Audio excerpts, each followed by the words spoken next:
Sejumlah pasien yang terdiri dari orang dewasa dan anak-anak ini mengeluhkan berbagai penyakit, diantaranya diare, mual hingga demam, serta gatal-gatal di bagian kulit atau yang disebut dengan eksim.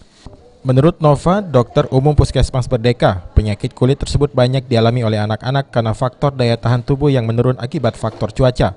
Terlebih di kota Palembang saat ini memasuki musim penghujan dan banjir.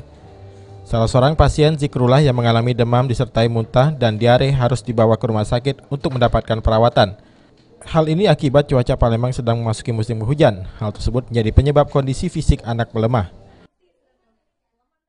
Bu, ini kan masuk musim penghujan, Bu. Ini untuk dari kesehatan anak Ibu seperti apa, Bu, ini kondisinya? Ini sakit ini untuk sebelum kontrol itu sudah berapa hari sakit? Sudah 2 hari. Sudah 2 hari. Keluhannya apa itu dokternya? Muntah sama isi-isi, panas badan. Dokter umum Nova Sari mengatakan untuk antisipasi yang dilakukan pihak puskesmas yakni berupa terapi obat-obatan. Warga dihimbau untuk melakukan antisipasi seperti menjaga kebersihan, menutup bak penampungan air, dan menjaga pola makan.